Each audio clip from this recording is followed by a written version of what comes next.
Dhaddacha jaalalaa. Dhaddacha jaalalaa. Dhaddacha jaalalaa. Dhaddacha jaalalaa. Dhaddacha jaalalaa. Dhaddacha jaalalaa. Warra dhugaan wal jaalatu. Warra karaa halaalaatiin walitti hidhamee bultii jaarrate. Warra jiruu gaarii jiraachuu jiruutu wal himata. Himataa fi himatamaan yookiin ammoo himattuu fi himatamtuun dhaddacha irratti dhihaatanii jiru. Abbaan murtii kennuuf qophaa'ee jira. Abbaa moohatu walitti ilaalla. Dhaddacha jaalalaa. Iyyannoo jaalalaa. Qilleensi jaalalaa bubbisii halaala. Qilleensi jaalalaa bubbisii ilaala. Dooseen jaalalaa banamee jira. Iyyannoo dura. Assalaamu alaykum wa rahmatullahi wa barakaatu. Akkam jirtu kabajamtoota qopheessitoota qophii dhaddacha jaalalaa. Guyyaa irraa iyyannoo ariifachiisaa murtii hatattamaa barbaadu tokko qabadhee dhufe. Waan haalaan na rakkee muddaa jabduu keessa na naqee na rakkeetu jira. Furmaata hatattamaa akkanaaf kannitan abdiin isinirraa qaba. Intala takka wal jaalannee wal fuudhuuf walii galle. Eega walii galle booda nuti lameenuu dubbii tana maatii keenyaaf himne. Maatiin keenya lameenuu waan kana dhagayanii gammadanii jiru. Amma karaa halaaliin nikaa hidhachuuf qophooynee jirra. Intala fuudhuuf deemu tana amma dura heerumtee jirtaa ilmoo qabdaa jee gaafannaan nilleen heerumne ilmoo sin qabu naan jette. Haala kanaan waliif gallee nikaa hidhachuuf qophiitti jirra.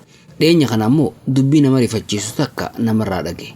Intaltini nam fuudhuuf deemu tun osoo maatiin isii quban qabne dhooysaan heerumtee ilmoos dhaltee jirti. Ilmoo dhaluu isii maatiin isiitis quban qabu. Anas na dhooysite. Waan kana maaliif na dhooysite jee gaafannaan yaaba waan kana narraa hin himin. Maatiin kiyyaas akkan dhageenye naan jette. Amma ogguun dhaabbadhee ilaalu haalli intala tana hedduu na sodaachise. Intalti tun hadooddii ilmoo isii dhabdee dhooysite. Intala ilmoo isiitiif hadooddii hin qabne tana akkamittiin fuudhee ilmoo irraa harkadhaa sababa ja'uuf jibbaan isiin dhufte. Mee maal naaf dhaamtan intala akkanaa wajji haala kamiin wajji jiraachuu danda'a? Osoo gama nikaan deemin dura furmaata hatattamaa daddaffi naaf kenna. Waan jettuun qabdaa fari'a. Akkaan hubadhuutti dubbiin tun murtii abbaa iyyatee irratti hundooyti. Mee akkamitti? Waan jiru hunda qulqulleeffatee jira.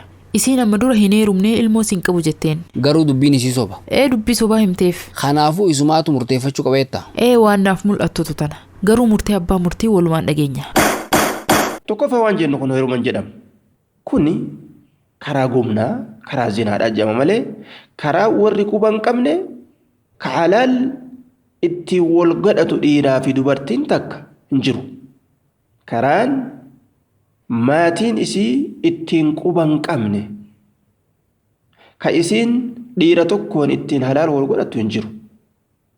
لأنه لا نكاح إلا بولي جاء نبي كان عليه الصلاة والسلام نكين ينجرو أنا دام ملتجي كناف سو أنا نسيجرو أنا رئيسته هيروم تيجون كن هيروم جامو بدي براج دم ونقرته إسرجرو التوبة إلى الله بدي دلقو يسيدا بيته قام ربي توبة تسرجرا التوبة الصادقة توبة كل لي تيرت شيء تيرت ياد تيرت كوب نياد تما فوان كان بلي سيته إرت ياد توبة كسي توبة ركبت توبة النصوح ربي باني سنجت توبة كل لي تأكدت ندي دايما تا جاجان كي سنجرجو دايما ولا لا كل لي أكاسي توقف ديجو لا توبان سيدا كانت تانسينه أبليس كينيا غاري تلتو إسايادو نورا برباد أكام قد أنا مكانا اتدي ممو إرادة بدوانجو توقفا حالنا مكانا بيتي جرتا حالنا مكانا نباسا منباسو فول درت كوني علمي ربيتي والله أعلم نما كان ولين جراجون نباز منباسون فول درت كوني علمي ربيتي وربي كججو وربي بيكو أنا بات اللين يوسين مالي حقيقة بيكون دندنيو يوسيتي دبلمتي أما أج نغهان ناموسان جراتي مو أكو مغاف درا همتو إسيتي ديبتي بدي ددلقا سؤال هنجراتي كون بيكم قرو wanni tokko kaseehamu yookaan kajeelamu tokko argamu ni mala. Yoo isiin tawbadhee waan kana ittiin deebi'u rabbi na araaramu jettee tawbaa mul'iste shari'aan zaahiraa waan namaaf mul'ate qabatanii haala saniin itti seenuu ni dandeeysa.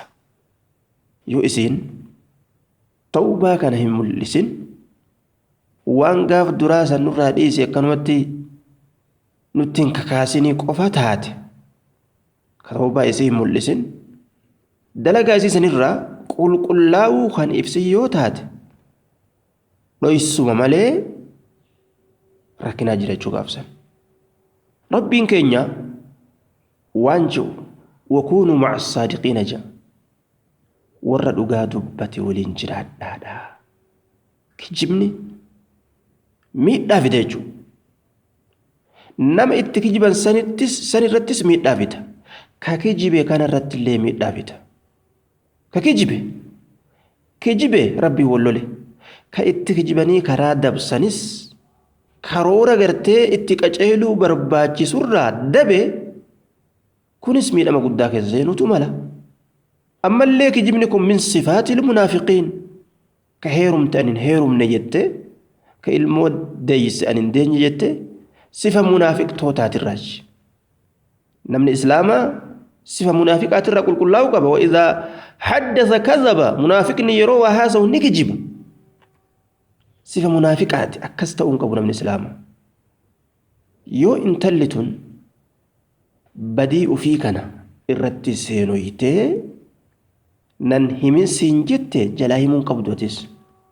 لأنه يتوب الله على من تاب ربي إنما قام إسادة بإتوبة الراك إبلا ليسوك أبدا بدي إسيدا فجأسون قبض من ستر مؤمنا ستره الله في الدنيا والآخرة.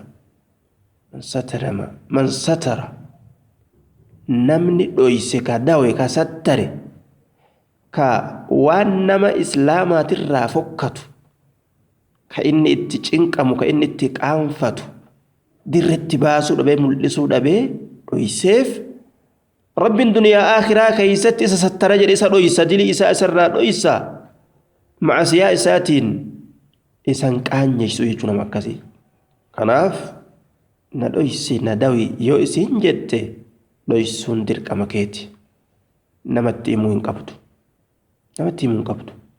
Ati yoo gartee tawbaa qulqullisii mul'iste itti deemuu ni dandeeysa.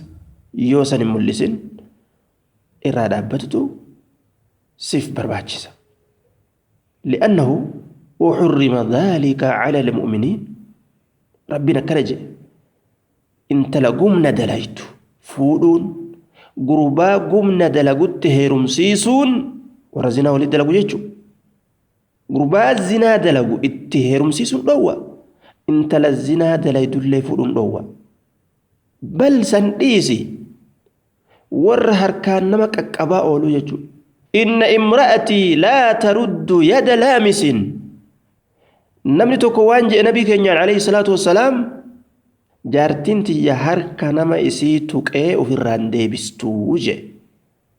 Ka qaqqabatu hunda ittuma of kennite jechuudha. Nama taadas jedhee cabbatu qooma kennitiif harmumaan itti bu'aa oolti jechuudha. Waan harka dhiiraa gayyaa'ee guuraa oolu kana xalligaa jeen rasuulli hiiku ofirraa jeen hukmiin warroota akkanaa asliidhatti hiiku. Naam yoo tawbatte siin jenna. Ati yoo shakkite ammoo yoo shakkite qulqullooyteen na waliin jiraatti moo hin jiraattu yoo si shakkisiise man khaafa adlaja waman adlaja balaga almanzila je'anii namni sodaate yeroon kararraa gala je'an. Yoo waan gala namni yoo waan gale ammoo milkaawe osoo aduun sittin dhiin hogguu kararraa dukkana keeysaa dukkana jalaa daftee galte osoo aduun baatuu waa hedduu jala nagaa baate jechuudha. Shakkitu nabiin keenya alayhi salaatu wassalaam amrii takka yeroo shakkan gara waan shakkiin keeysa hin jirree maqaa je yoo shakkite ofirraa dhiisutu siif caala jechuudha.